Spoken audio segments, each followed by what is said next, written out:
Bahujan Samaj party का अगर आपको अंदाज़ा लगाना है कि मध्य प्रदेश में इसका कितना अस्तित्व और इतिहास है, तो आपको बता दें इस बात का अंदाज़ा सिर्फ इसी से लगाया जा सकता है कि वर्ष 2008 के विधानसभा चुनाव में भारतीय जनता पार्टी की 143 सीटें आईं, कांग्रेस की 71 सीटें, वहीं बसपा की 7 सीटें आईं। जी हाँ, जिसमें 9% वोट शेयर शामिल है।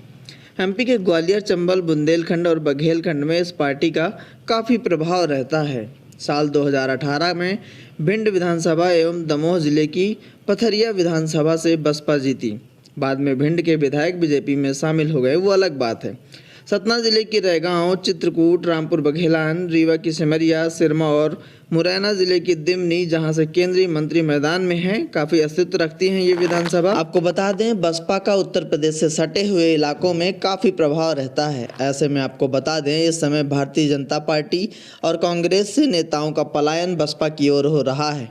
आपको बता दें सबसे बड़ी बात इसके पीछे कुछ नेताओं का कहना यह भी है कि हमें उस पार्टी में कद्र हमारी नहीं हो रही थी। साथ ही कुछ नेताओं का यह भी कहना है कि टिकट का वादा करके टिकट किसी और को दे दिया जाता है। ऐसे में बसपा हमारे लिए अच्छा विकल्प साबित हो सकता है।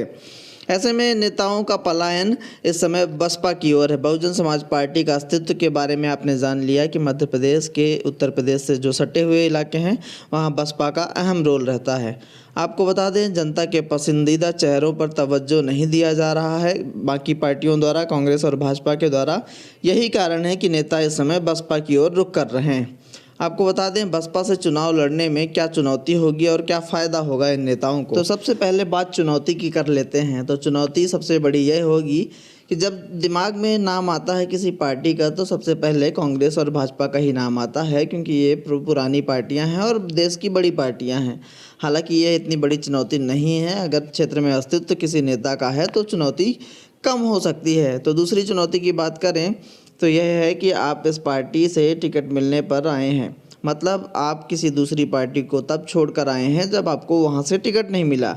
ऐसे में बसपा के वोटर्स के दिल में जगह बनाना थोड़ा मुश्किल है। हालांकि ये कोई असंभव बात नहीं है, लेकिन थोड़ा मुश्किल ज़रूर है। अब आपको बता दें कि बसपा से चुनाव लड़ने में क्या क्या फ़ायदा होने वाले हैं। तो फ़ायदा या अवसर की बात करें तो कांग्रेस भाजपा के तरह ही बसपा का भी वोटर्स है, वह आसानी से मेहनत करने पर मिल सकता है।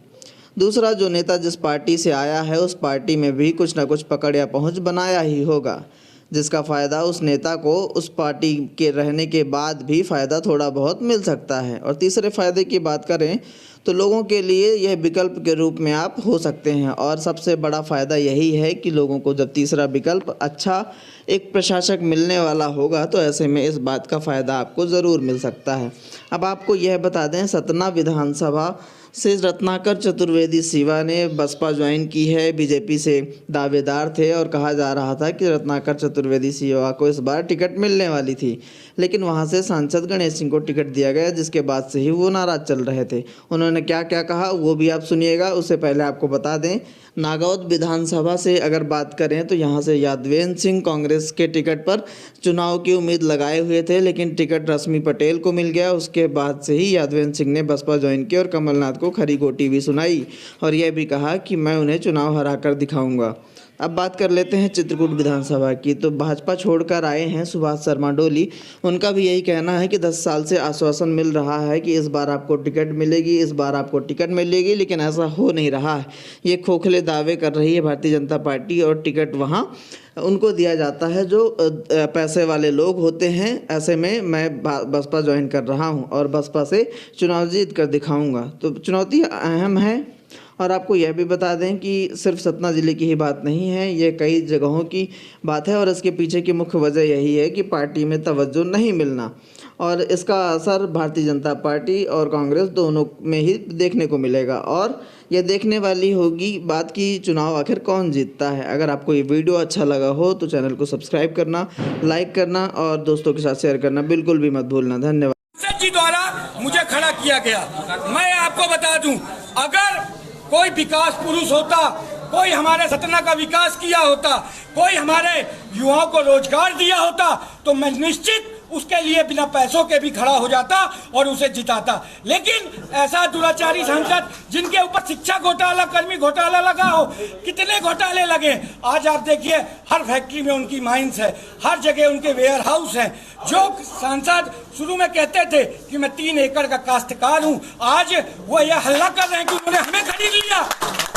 और मैं आपको बताना चाहता हूं कि एक गरीब से गरीब आदमी भी मुझे खरीद सकता है, लेकिन वह ईमानदार होना चाहिए। सांसद जी की अभी हैसियत नहीं है कि वो मुझे खरीद